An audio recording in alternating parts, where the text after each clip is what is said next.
Nida stood by the window of her apartment, watching the city lights of London shimmer in the night. It was the night before Eid, but instead of the usual excitement she felt back home in Pakistan, her heart felt heavy. This was her first Eid away from her family since getting married. The air outside was crisp, different from the warm, festive breeze she was used to in Karachi. There, the streets would be buzzing with last-minute shoppers, mehandi stalls lining the roads, and the sweet scent of freshly fried jalebis in the air. Here, it was just another ordinary night. She sighed as she scrolled through her phone. Her family group chat was overflowing with pictures, her mother and sisters setting out matching Eid outfits, her younger brother grinning with a fistful of Eid, and her father teasingly asking, "Nida, what time is your flight home?" She smiled sadly, knowing he was trying to make her laugh. Her husband, Adil, noticed her quietness. "Missing home?" he asked gently. She nodded. "It doesn't feel like Eid here. Back home we'd be making sheer kurma right now, laughing, arguing over who gets the biggest bowl. I'd be ironing my clothes while Ami scolded me to sleep." "Early for Eid Salah," Adil squeezed her hand. "I know it's hard, but let's try to make the best of it. Eid is about togetherness, even if it looks different from what we're used to." The next morning, they woke up early for Eid prayers. Nida dressed in her new shalwar kameez, tying her dupatta neatly over her head. As she and Ahmed walked to the masjid, she noticed other families, some in abayas, others in kurtas, all heading towards the same destination. The diversity was beautiful. Even though they were far from home, they were still part of a bigger family, one of faith.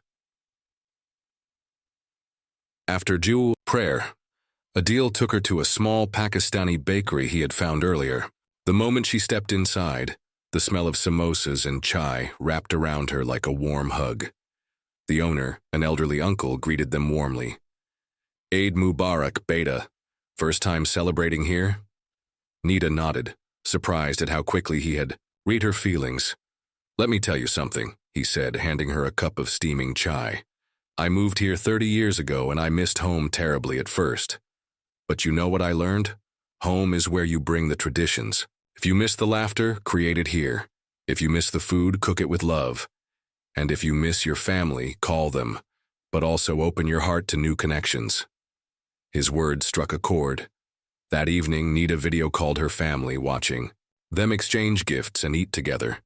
Instead of feeling left out, she decided to share her own experience, telling them about the masjid, the bakery, and the kind uncle who reminded her that home isn't just a place. It's the love and memories we carry. She and Adil invited a few friends over, some of whom were also away from their families. They cooked together, shared stories, and laughed until their stomachs hurt. It wasn't the Eid she had known, but it was still Eid, and it was beautiful in its own way. Nida realized that home isn't just a place. It's the warmth we create, the traditions we carry forward, and the love we share with those around us. Eid is not about where you are, but how you celebrate it with gratitude and joy. So friends, remember, even when we are far from home, we can bring its spirit with us. We can share our traditions, embrace new ones, and find joy in unexpected places. The essence of Eid, faith, gratitude, and togetherness, can be felt anywhere in the world. Eid Mubarak to everyone celebrating near and far. If you loved this story, don't forget to like, share, and spread the joy of Eid.